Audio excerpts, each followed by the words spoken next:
வணக்கம், வணக்கம் தமிழ் உறவுகளே! எப்படி இருக்கீங்க? ஸோ மு.க. அழகிரியை சந்தித்த மு.க. ஸ்டாலின் அவர்கள், மதுரை பொதுக்குழுல திமுக வந்து அதிரடியாக 27 தீர்மானங்களை நிறைவேற்றியிருக்கிறார்கள். இது சென்னையில் நடத்தாம ஏன் வந்து மதுரையில் நடத்த வேண்டும்? அதாவது நீங்க ஒரு பொதுக்குழுவையே மதுரை கொண்டு போறீங்க அப்படின்னா, அதோடைய முக்கியத்துவம் என்ன? அப்படிங்கிறதெல்லாம் வந்து பார்க்க போகிறோம். அதேபோல மு.க. அழகிரியை சந்திக்கிறதுக்காக அழைப்பு விடுத்தார். முதல் நாளே பார்க்கலாம் அப்படின்னு சொல்லிட்டு போன முதல்வர், இரவு விருந்துக்கு தன்னுடைய அண்ணன் வீட்டுக்கு போனாரு. ஸோ பாச மலர்கள் சந்தித்துக் கொண்டார்கள் அப்படிங்கிறது தான்.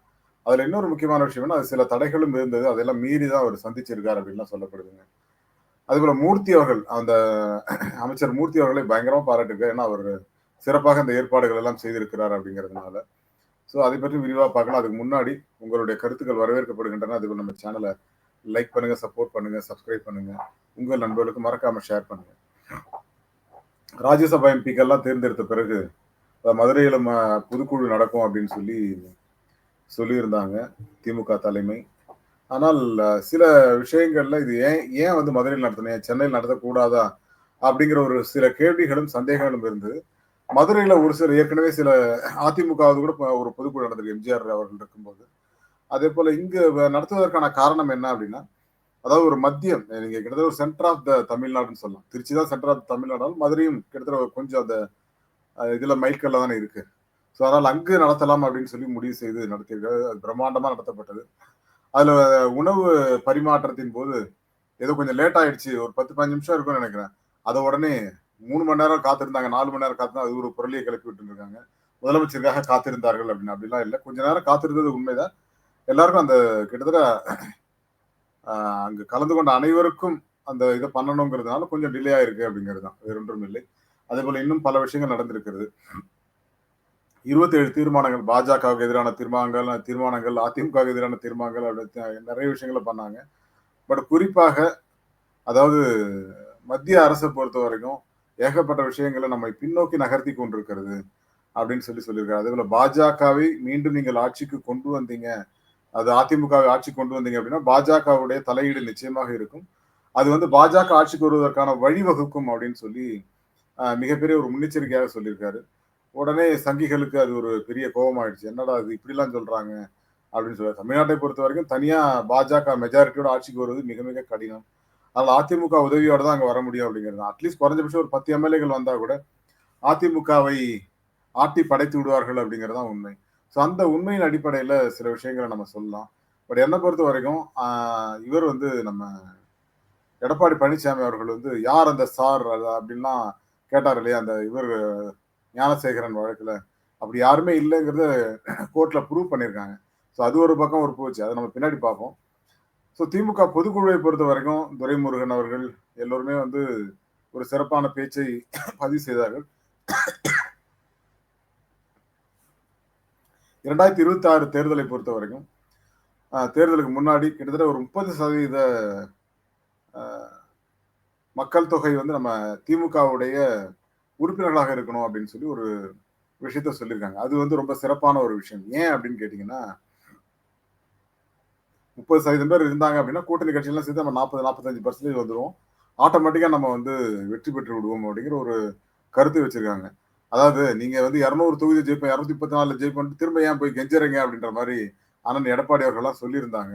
அப்படி கிடையாதுங்க. ஒரே ஒரு சின்ன விஷயத்த நான் சொல்லிடுறேன். அதாவது நீங்க அதுக்காக சும்மா உட்காந்துருக்க முடியாது இல்லையா?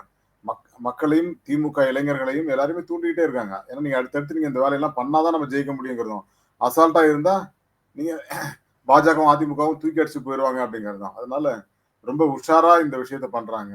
தொடர்ந்து வந்து தங்களோட உழைப்பை போட்டுக்கிட்டே இருக்காங்க அப்படிங்கிறது. அது அடுத்த 10 மாதங்களுக்கு இருக்குங்கிறது மாற்று கருத்தே கிடையாது. பட் திமுகவை பொறுத்த வரைக்குங்க, அவங்க அதாவது வருஷம் பூரா ஏதாவது ஒரு விஷயத்த பண்ணிக்கிட்டே இருப்பாங்க. அதிமுக பார்த்தீங்கன்னா, இந்த தேர்தலுக்கு ஒரு 6 மாசம் இருக்கும்போது பயங்கரமா இறங்கி வேலை செய்வாங்க. திமுக அப்படி கிடையாது. எப்பொழுதுமே மீட்டிங் ஏதாவது நடத்திட்டே இருப்பாங்க, பேசிக்கிட்டே இருப்பாங்க. ஏதோ ஒன்று நடந்து கொண்டே இருக்கும். அதே போல மதுரைக்கு, அது முந்தா நாள் வந்து மதுரைக்கு சென்ற முதல்வர் அவர்கள் வந்து ஒரு மு.க. அழகிரி வந்து அவருக்கு ஒரு அழைப்பு விடுத்தார். விடுத்த உடனே அவர் என்ன யோசிச்சாரோ தெரியல. சரி சாயந்தரம் ஆன உடனே நேரா கிளம்பி போயிட்டாரு அவரோட வீட்டுக்கு. ஏகப்பட்ட வரவேற்பு.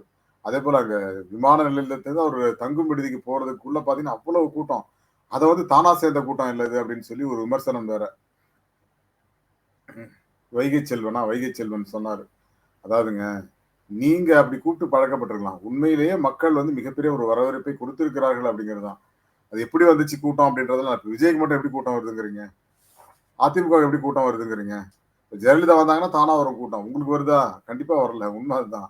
ஓரளவுக்கு தான் வருவாங்க. பட் முதல்வருக்கு அவ்வளவு பெரிய வரவேற்புங்க. அதே போல மூர்த்தி அவர்களை மிகப்பெரிய அளவுல பாராட்டினார். ஏன்னா அந்த அளவுக்கு சிறப்பாக அந்த மீட்டிங்லாம் அரேஞ்ச் பண்ணியிருந்தாரு. அந்த உணவுப் பொருட்கள் லிஸ்ட் சைவம் அசைவம்லாம் கொடுத்து பயங்கரமா கலக்கிட்டாங்க அப்படிங்கிறது தான். பட் பொதுக்குழுவுடைய அந்த தீர்மானங்களுக்கு வந்து மிகப்பெரிய திமுகவை பொறுத்தவரைக்கும் அந்த அந்த தீர்மானங்களுக்கு வேல்யூ இருக்கும் எப்பவுமே. அதாவது ஒன்றிய அரசை அஞ்சுகிற அளவுக்கெல்லாம் தீர்மானங்கள் நிறைவேற்றி சில விஷயங்களுக்காக வழக்கு போட்டு அதை வென்றும் இருக்கிறார்கள் திமுக. அந்த வரலாறை நம்ம பார்த்தோம். கடந்த முறை இவர் ஜனாதிபதிக்கே வந்து எதிர்ப்பை தெரிவிச்சார். சில குறிப்புகளை அவங்க சுப்ரீம் கோர்ட்டுக்கு சொன்னபோது. அதாவது அதே போல இங்க சென்னை உயர்நீதிமன்றத்துல சில வழக்குகள் தொடுக்கப்பட்டது. அது தானாக முன் வந்து நீங்க வந்து துணைவேந்தர்களை நியமிக்க முடியாது அப்படின்னு ஒரு தடை விதித்து தீர்ப்பு வந்தது. அந்த தீர்ப்பு செல்லவே செல்லாது ஆக்சுவலா. சுப்ரீம் கோர்ட் போனா அது திமுகவுக்கு சாதகமாகத்தான் வரும். தமிழ்நாட்டுக்கு சாதகமாகத்தான் வரும். அதாவது ஆளுநர் பவரே இல்லாத ஒரு ஆளுநருக்கு மீண்டும் மீண்டும் கொடுக்கிற தீர்ப்பின் மூலமாக இவர்கள் ஏதோ பவர் இருக்க மாதிரி ஒரு விஷயத்தை காட்டுறாங்க அப்படிங்கிறது ரொம்ப ஆச்சரியமா இருக்கு. ஸோ அதையெல்லாம் மீறி திமுக வந்து சட்ட போராட்டம் நடத்தி பல விஷயங்களை வென்று கொண்டிருக்கிறது அப்படிங்கிறது தான். இந்த ஞானசேகரன் வழக்கு கூட அவர் ஒரு தனி மனிதனா போய் தவறு செஞ்சிருக்காரு. அது உடனே யார் அந்த சாருன்னு சொல்லி அதுக்கு ஒரு பெரிய இதை கிரியேட் பண்ணி சொல்லிட்டாங்க. அந்த குறிப்பிட்ட நேரம் அந்த 2 மணி நேரம் அந்த போராட்டம் நடந்திருக்கிறது. அந்த நேரத்தில் அவர் ஏர் மோட்ல போட்டிருக்காரு. ஏன்னா அது தெரியக்கூடாதுங்கிறத ஏர் மோட்ல போட்டிருக்காரு.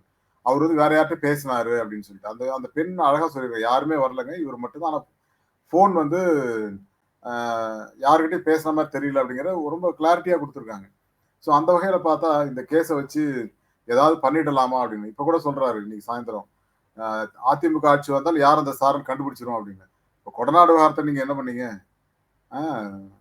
சாட்சியே இல்லாம அழிச்சிங்களா அந்த மாதிரியா அப்படிங்கிற மாதிரி தான் கேட்கணும்னு தோணுது இல்லையா? இப்படி நம்ம அதாவது நம்ம எதிர்க்கிற விஷயத்த நம்ம நமக்கு தோன்ற சரியான விஷயத்த நீங்க பண்ணீங்கன்னா நாங்க ஏத்துக்கிறோம். பட் அதிமுக வந்து இல்லாத ஒரு விஷயத்த கிரியேட் பண்ணி அதன் மூலமாக திமுக மீது பழி போடுவது அப்படிங்கிறது தான்.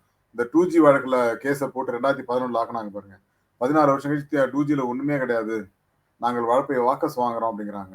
அதே போலதான் நிலக்கரி ஊழலும் எல்லாத்துலயுமே வந்து பாஜகவுடைய கைங்கரியம் தான். பட் இன்னைக்கு ஒண்ணுமே இல்லைன்னு சொல்ற அளவுக்கு தான் அங்க தீர்ப்பு இருக்கு. ஆனால் அதன் மூலமாக ஆட்சி மாற்றமே ஏற்பட்டது 2011 சரி 2014 சரி. ஸோ இந்த இடத்துல ஒரு பெரிய விஷயத்தை சாதித்திருக்கிறது திமுக. அதே போல இந்த ஞானசேகரன் வழக்குல ஞானசேகரன் தரப்பு வந்து மேல்முறையீடு செய்யப்படும் சொல்றாங்க.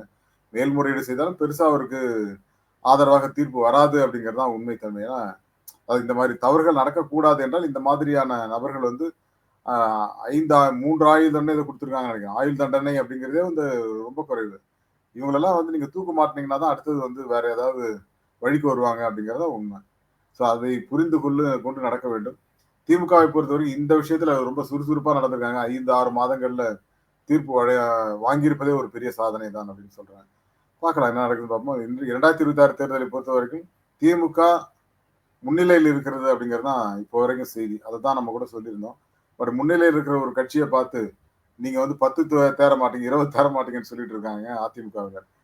10, 20 வந்து அதிமுக தேர்தான் பார்ப்போம் முதல்ல அப்படிங்கிறது தான் உண்மையான கதை அப்படின்னு சொல்லிட்டு விடைபெறுகிறேன். மீண்டும் ஒரு நல்ல தலைப்போடு சந்திக்கிறேன் நண்பர்களே. தேங்க்யூ. அதாவது இல்லாத சார்களை உருவாக்கி அதுக்கு ஒரு கதை கட்டிட்டு இருக்காங்க அதிமுக அப்படிங்கிறதா உண்மை. தேங்க்யூ. பாய்.